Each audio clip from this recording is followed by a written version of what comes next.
Shalom. Welcome to the Language of the Prophet series.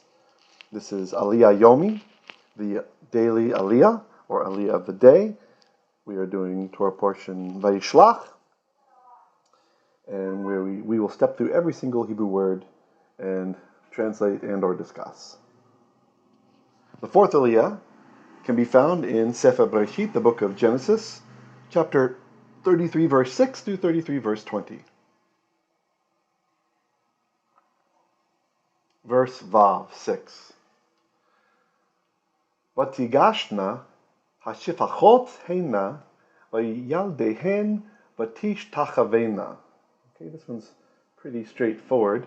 So again, this is nagash. The verb is nagash. It's a peinun verb, which is to draw near, to approach. We saw that in the previous aliyah. Nun, gimel, shin. And there's a vav conversive situation going on here. So tigashna, talking about women, means they approached. Okay, so the vav, I'm going to translate this as when. So when hashifachot, when the servant wives approached, they and their children, and this is probably emphatic, vav emphaticum here, or similar to the Greek day, it's just serving as a connecting function, connecting the two concepts. Tish tachavena, so they prostrated down. And you might notice they've got the children with them, but we're still using the feminine plural form here, so that's of interest, that the children are not kind of a statue being counted to change the form of the verb to masculine. I just noticed that. Okay, then we have verse Zion 7. Vatigash gam le'ah Viladeha, vatish tachavu, ve'achar nigash Yosef, ve'rachel, ve'ish tachavu. Then also Leah drew near, so same as this one here, approached, and her children. Then they prostrated down, and after Yosef and Rachel nigash approached, Vayishtachavu, and they prostrated down. And again, notice this is not worship. For those of you who are into Koine Greek, the word which is always rendered worshipped in the apostolic writings when it's discussing the Mashiach, Yeshua, it's proskaneu. And if you look at the Septuagint translations of Hebrew words, proskaneu maps to this word, vayishtachavu, or mishtachave. And it means to prostrate down. And it can have the element of worship, like if you're in a religious service, or at a holy place like Beit El, or the Beit HaMikdash, or something like this. But it's interesting that this is the word that we find. Basically, they're doing the same thing to Yeshua as Rachel and Yosef and the Shifachot are doing to Eysaw. All right, not saying that Yeshua is on the same plane as Eysaw, but this is an act of humility, of subservience. You have to decide theologically if it should be translated as worshipped in the case with Yeshua. I just find it interesting that the other word, avad, to serve, to worship, which translates into the Greek as lata'eo, we never see that word in the apostolic writings used in reference to the Messiah. So just something to chew on. Maybe you can dig deep on that, go after that bone, if you're interested in such things. Verse Chet. Vayomer, mi lecha kol hamachane hazeh asher pagashti. Vayomer limso chen be'enei Adoni. And you have to forgive me if I'm blowing right past the clause, end of clause marker, like we have here. I'm trying to get through this pretty quickly because I have a drash also that I want to do in a little bit. So I want to get this pushed out, hopefully, for those who can use it. Okay, so, excuse me. Where were we? Verse 8, I think, yes? Yes, okay. Vayomer. So, Yomer is, he will say, or he says, Vav consecutive, Vav conversive, changes it. So, and he said, me, which of course is kind of a funny thing in Hebrew, that me means who.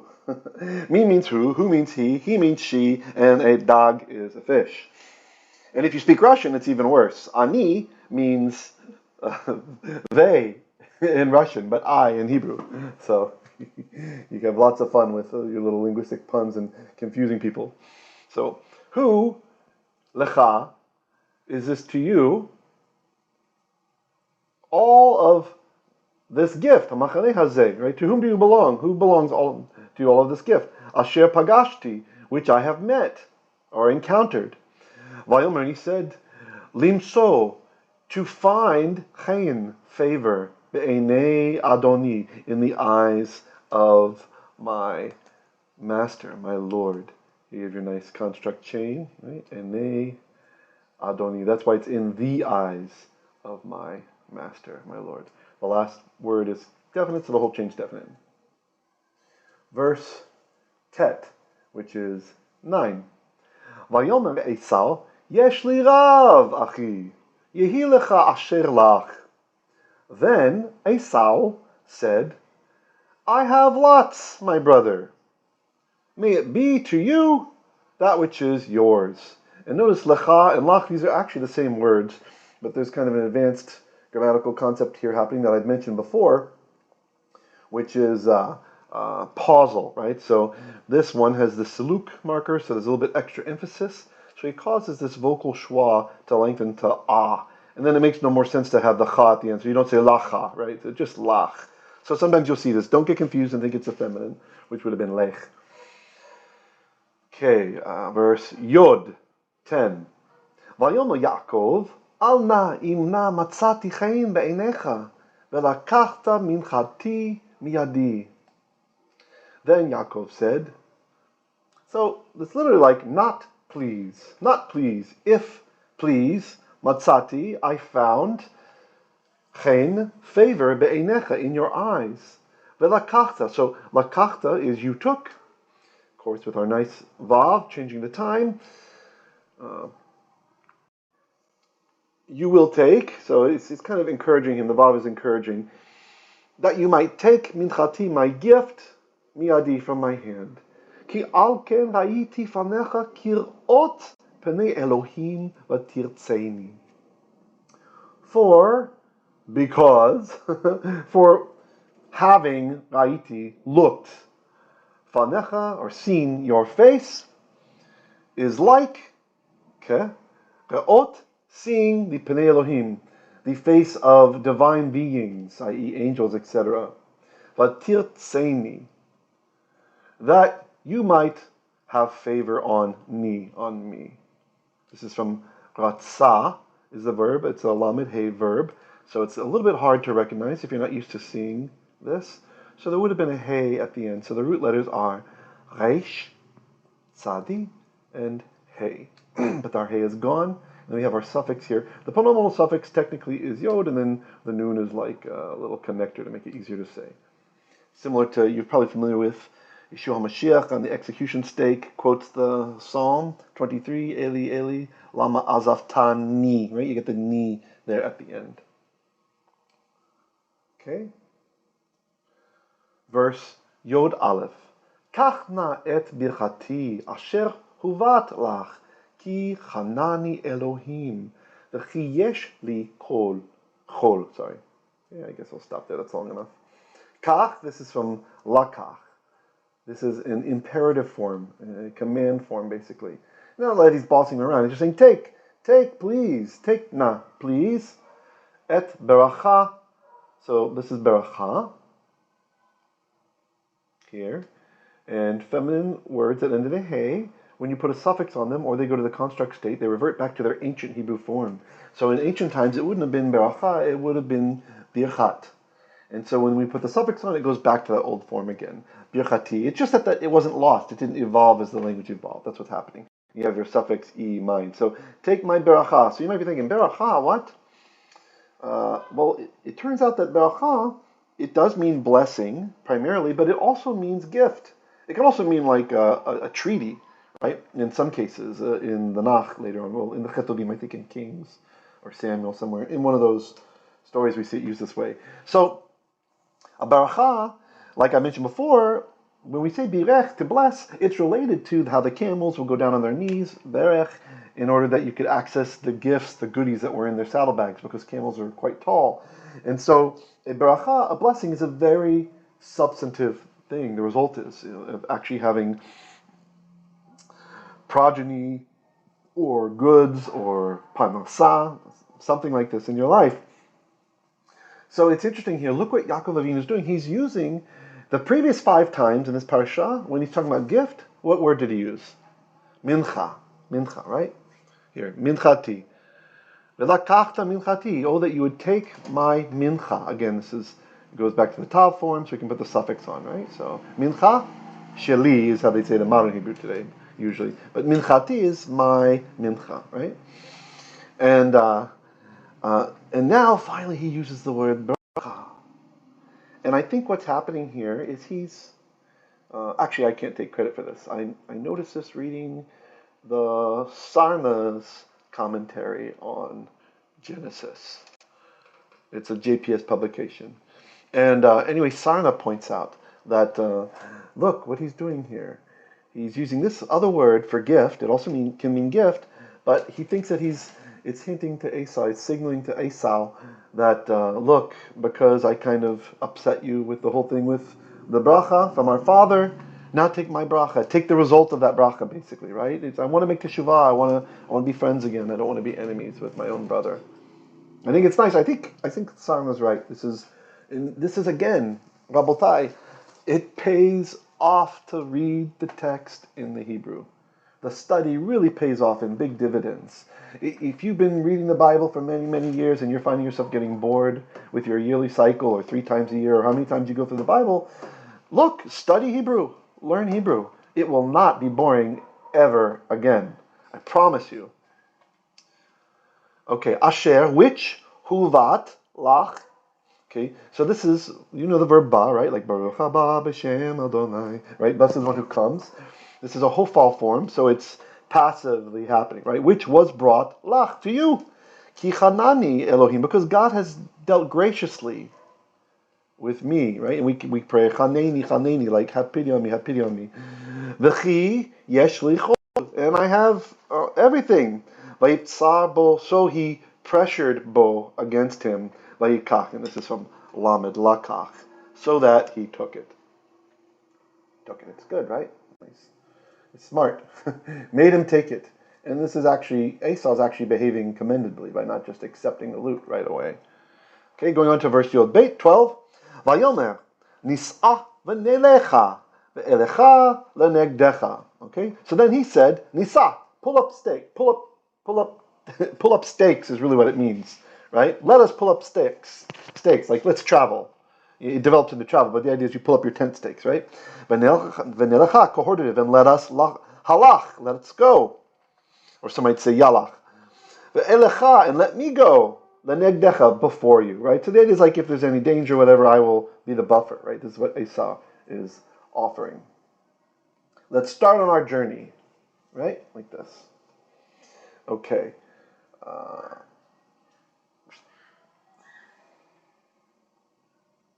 Verse Yod Gimel 13.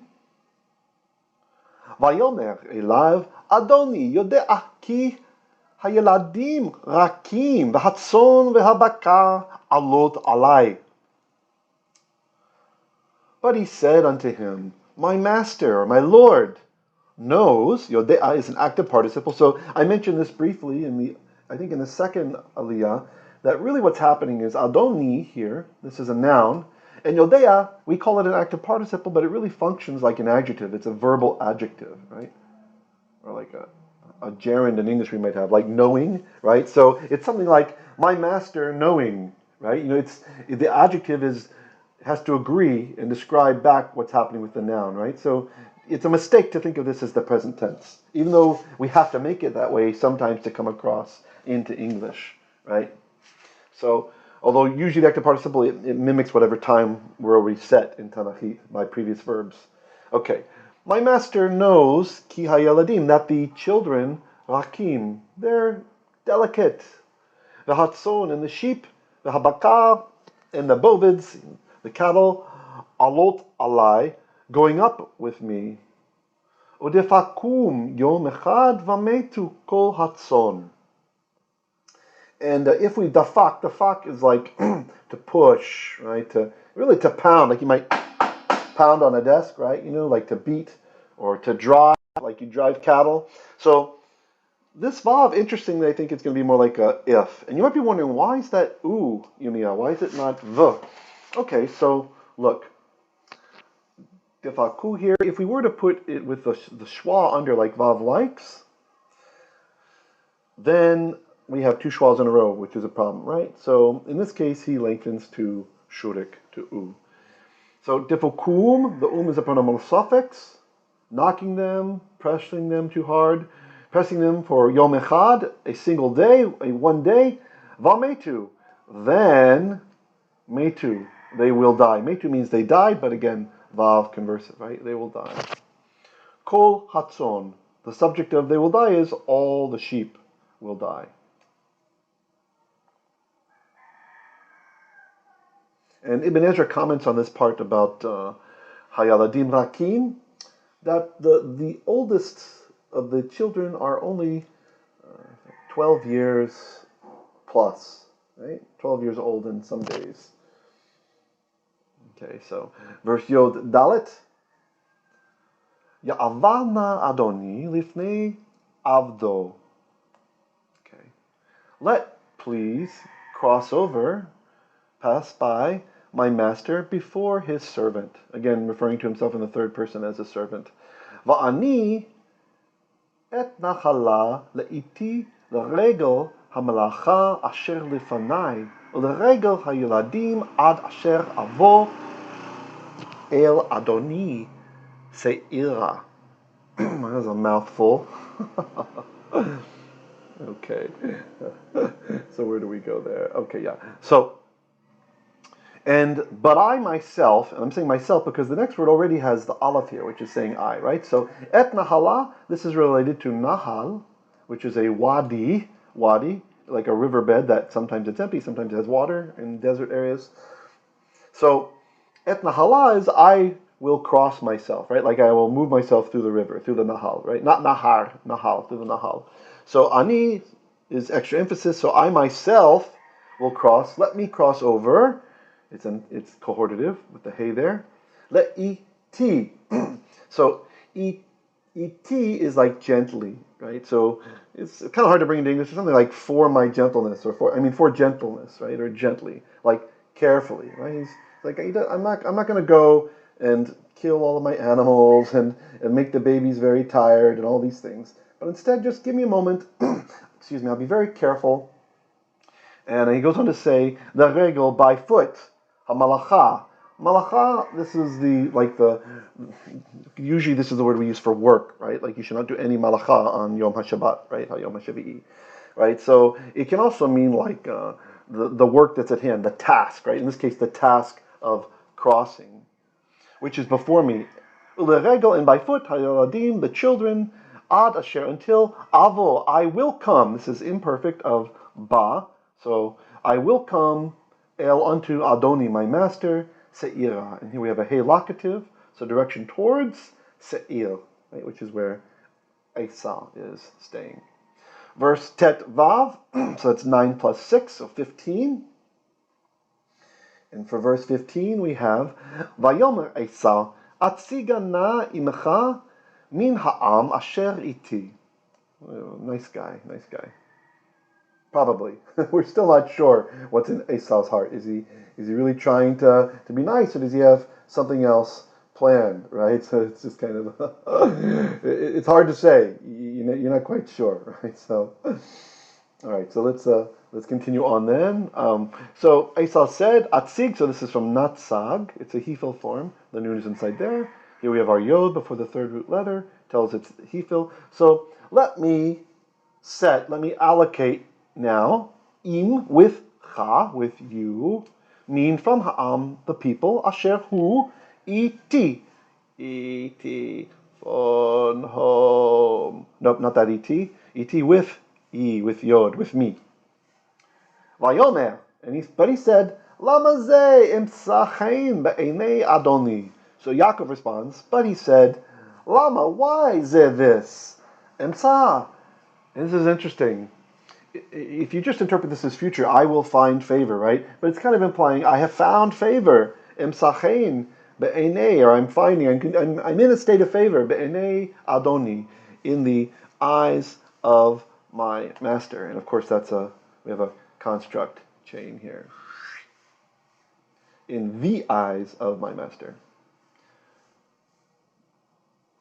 Verse Tet Zayin, which is 16, 9 plus 7, right? 16. Vayashav bayom hahu Eysaw ledarko se'ira. So, this is from shuv, right? The root is shin, vav, beit, to return. So, I'm going to say so instead of and. So, he returned bayom hahu, that's in that day, literally in the day, that one. Who? This is the subject. Way over here, the subject, Eysaw. Okay? So Eysaw returned on that day, the darko, to his road, right? To his path. To the road, to his path, Se'ira, helacative towards Se'ir, right? Got back on the highway and rolled. Just couldn't wait to get rolling. So that's good. Verse Yod Zayin, and this is smart from Yaakov Avinu's perspective. He might be thinking, who knows, maybe he'll relent from having forgiven me, right? So it's actually a good idea to keep the distance, give the person longer to move it all out and reflect on the goodies that they got. Okay. Verse Yod Zayin. V'Yaakov natsa sukota vayiven lo bayit. Oi, what is that? Goodness, a cat just knocked something down. Sorry. Okay. Then Yaakov Nasa, he pulled up stakes, so he traveled. Sukkota, so this is, don't get confused thinking it's Sukkot, Sukkah, what is that? This is Heilakidah, that's a place name. Towards Sukkot, right? He got himself moving in direction of Sukkot. Vayiven, lo, and he built for himself Bayit, a house, Bayit. You might be thinking, what? I thought it's Beit. Beit is the construct form. Beit Lechem, house of bread, etc. Beit El, right? The house of Ale. But the absolute form, the normal form of the word is actually Bayit. A lot of people, they learn it as Beit and they're surprised when they see Bayit. Ulemiknehu asa Sukkot alkein kara shem hamakom Sukkot. That's interesting. So here we get a little etymology lesson. What's happening? So, and for his livestock, this pronominal suffix hu, asa, he made sukkot, he made booths, right? Kind of like little barns. Alken, therefore, kara, he called shem hamakom, we have a construct chain, the name of the place, what do you call it? Sukkot.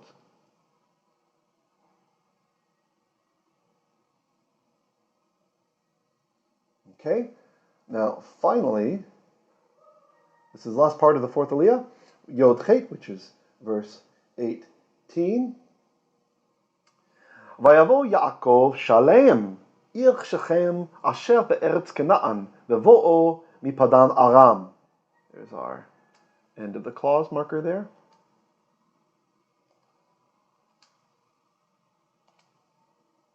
So, Bo, you know, right? This is Cain. Yavo is will come, right? Asher, where was it? I can't remember. Oh, Kadosh, Adonai Tzevaot. Right? Asher Yavo, Asher Ba. Okay, anyway, it's slipping me right now. I'm a little sleep deprived. So, Yavo is he will come, and then we have the Vav consecutive, Vav conversive, it changes it. So, then Yaakov came to Shalem, Ir Shechem, a city of Shechem, construct chain.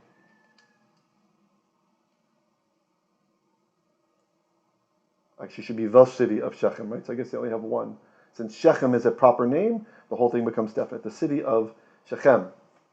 Asher be'eretz, which is in the land of Canaan. Again, construct chain. In the land of Canaan.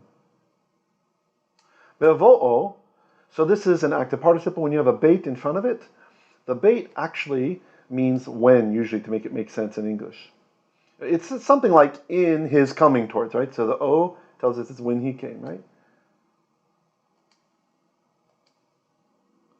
So when came he, Mi Padan, so from Padan, and you should recognize this here. We have, it's mean, right? What does mean mean? What does mean mean? You just said it. Okay, mean, like, surely you know, Hamotzi lechem min haaretz, right? Bread from the earth, okay? Mean, right?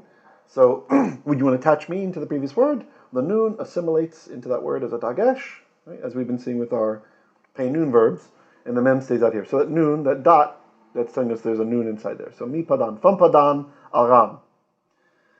Vayichan et panei ha'ir. And he encamped in front of the city. Verse Yod Tet 19. And I'm sorry, I'm kind of just flying through because I've gone quite long on the Aliyot this time, and I don't want to, you guys give me some feedback on the bottom. Do you want me to talk more about the sages? Do you want me to just focus on the grammar, or do you like the kind of the healthy mix we've been doing? Okay, so verse Yod Tet 19 says, "V'yiken et chelkat hasadeh asher nata sham aholo miyad b'nei chamor avi Shechem." Okay, our end of clause marker there. So this is maybe a little hard to recognize. It's a lamed hey verb. Kof nun hey, kana, which is to buy or to acquire. So he bought chelkat hasadeh. So that's a construct chain. From chelka. Chelka is like a parcel or a piece, a part. A chelek, we have the chelek, which is portion, right? So like Eliya Hanavi, he gets Elisha gets a double portion compared to the other students of Eliya Hanavi when he goes up. He says, if you see me, then you'll get the double portion that you want. Doesn't mean his portion was twice of what Eliyahu's was. It means it was twice of what all the other students were. Kind of like a firstborn. The firstborn in Jewish culture would get a double portion, right? So say you break up all your belongings into 5 pieces, and you have 4 kids. So the firstborn gets 2 pieces, everybody else gets 1, right? Not like the Europeans did, the Goyim in Europe did, where the firstborn gets everything, and to heck with everybody else, including the wife. Just crazy. And if he's a jerk, then everybody else starved, right? So no, that's not how it works in our tradition. So chelkat hasadeh, a parcel, a portion of the field, asher nata, which is stretched out, sham there, or he stretched out there, ohalo, pronominal suffix, his tent. Miyad b'nei chamor, from the hand of the b'nei chamor, the construct chain, the children of Chamor, sons of Chamor, Avi Shechem, the father of Shechem. And this Avi, don't get confused, doesn't mean my father. This is just the way that you put Av into the construct, okay? It's in kind of an irregular noun, you just have to learn it. The father of Shechem. The Me'ah Kesita. This is how much he paid. With Me'ah is 100. Kesita. What the heck a Kesita is, who knows? I'm not sure. Yeah, it's just kind of one of these mysteries that are out there. What was that measurement? If you know, feel free to write in the comments. It'd be nice to know. I think when I was researching, Rashi talks about it. He says a kesita is a ma'ah. Okay, isn't that kind of circular reasoning there? So maybe it's implying it's still shekels, right? So it's just kind of redundant. It may, and then it puts it in their Canaanite dialect, a kesita, maybe. Okay. Verse. Oh, I have a Canaanite grammar book. I should look and see. I mean Hittite. Maybe there's something in there. Okay, verse Kaf 20.